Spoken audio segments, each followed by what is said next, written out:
తెలంగాణలో సంచలనం రేపిన నవీన్ హత్య కేసులో కీలక విషయాలు ఒక్కొక్కటిగా వెలుగులోకి వస్తున్నాయి. పోలీసుల దర్యాప్తులో తవ్వే కొద్దీ అసలు నిజాలు బయటపడుతున్నాయి. ఈ కేసులో పూటకో పరిణామం చోటు చేసుకుంటోంది. మంగళవారం హరిహరకృష్ణ ప్రియురాలు నిహారిక, బెస్ట్ ఫ్రెండ్ హసన్ను పోలీసులు అరెస్ట్ చేయడంతో ఈ కేసులో మరో మలుపు తిరిగింది. నిహారిక రెడ్డి, హసన్పై కూడా పోలీసులు కేసు నమోదు చేశారు.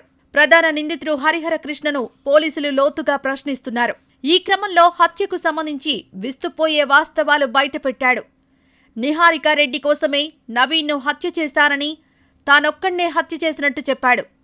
లవ్ చేయాల్సిందిగా నిహారికను నవీన్ వేధించాడని, ఆ విషయం తనకు ఆమె చెప్పిందన్నాడు. ఆ కోపంలో నవీన్ను హత్య చేసినట్లు హరిహరకృష్ణ విచారణలో బయటపెట్టాడు. నవీన్ను హత్య చేసిన తర్వాత వాట్సాప్లో ఫోటోలను నిహారికకు పంపానని, అప్పుడు తనకు ఖర్చుల కోసం ఆమె ఆన్లైన్లో డబ్బులు ట్రాన్స్ఫర్ చేసినట్లు పేర్కొన్నాడు. నిహారికను స్వయంగా హత్య చేసిన స్థలానికి తీసుకొచ్చి డెడ్ బాడీని చూపించినట్లు హరిహరకృష్ణ పోలీసులకు తెలిపాడు. ఆ తర్వాత హసన్కు కూడా డెడ్ బాడీ ఫోటోలను వాట్సాప్లో పంపానని, ఆ తర్వాత అతడికి కూడా ఘటనా స్థలానికి తీసుకొచ్చి డెడ్ బాడీని చూపించానన్నాడు. హరి హత్య చేసినట్లు తెలిసినా బయటకు చెప్పకుండా దాచిపెట్టినందుకు నిహారిక, హసన్పై పోలీసులు కేసు నమోదు చేశారు. హరిహరకృష్ణ చెప్పిన వివరాల ఆధారంగా వారిని అదుపులోకి తీసుకుని ప్రశ్నిస్తున్నారు.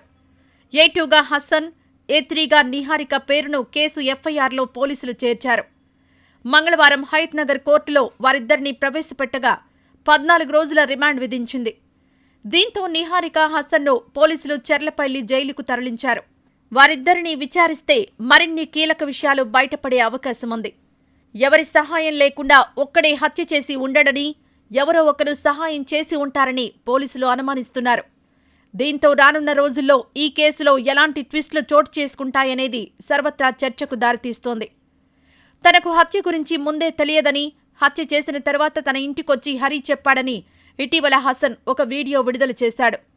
హత్య చేసిన రాత్రి తన ఇంటికొచ్చి చెబితే పోలీసులకు లొంగిపోవాలని సూచించానన్నాడు. తన దుస్తులు ఇస్తే మార్చుకున్నాడని, రాత్రి ఇక్కడే నిద్రపోయి ఉదయం నిహారికను కలిసేందుకు వెళ్లినట్టు తెలిపాడు. తాను వెళ్లి డెడ్ బాడీని చూసినట్లు హసన్ ఇటీవల చెప్పలేదు. దీంతో ఈ హత్యలో అతడి హస్తంపై పోలీసులు ఆరా తీస్తున్నారు. ఇక ఈ క్రమంలో డీసీపీ సాయిశ్రీ మాట్లాడుతూ, ఈ కేసులో యువతి పాత్ర చాలా తక్కువగా ఉంది. ఆమెకు నవీన్ హత్య గురించి ముందుగా ఏం తెలియదు. హరి ఆమెకు నవీన్ శరీర భాగాల ఫోటోలు పంపితే జోక్ అనుకుంది. కానీ అతడు వచ్చి నవీన్ను హత్య చేసిన ప్రాంతానికి తీసుకెళ్లిన తర్వాత నమ్మింది. హత్య జరిగిన తర్వాత ఆమెకు తెలిసినప్పటికీ దాని గురించి పోలీసులకు తెలపలేదు.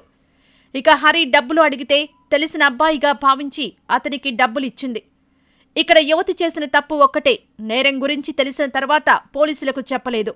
అది స్క్రీనింగ్ ఆఫ్ ఎవిడెన్స్ కిందకొస్తుంది అని తెలిపింది డీసీపీ.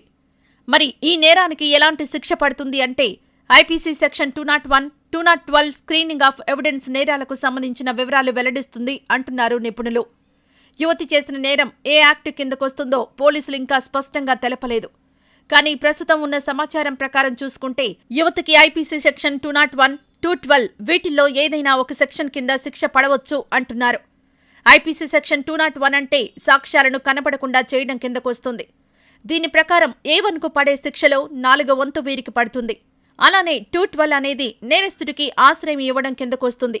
వీరికి 5 సంవత్సరాల జైలు శిక్ష, జరిమానా విధించే అవకాశం ఉంది అని తెలుపుతున్నారు. అయితే ఈ దారుణంలో యువతి పాత్ర గురించి పూర్తిగా తెలియలేదు కనుక దర్యాప్తు పూర్తయ్యేసరికి ఈ సెక్షన్లు మారే అవకాశం కూడా ఉంది అంటున్నారు నిపుణులు. మరి యువతకి ఎలాంటి శిక్ష పడే అవకాశం ఉందని మీరు భావిస్తున్నారు? దీనిపై మీ అభిప్రాయాలను కామెంట్స్ రూపంలో తెలియజేయండి.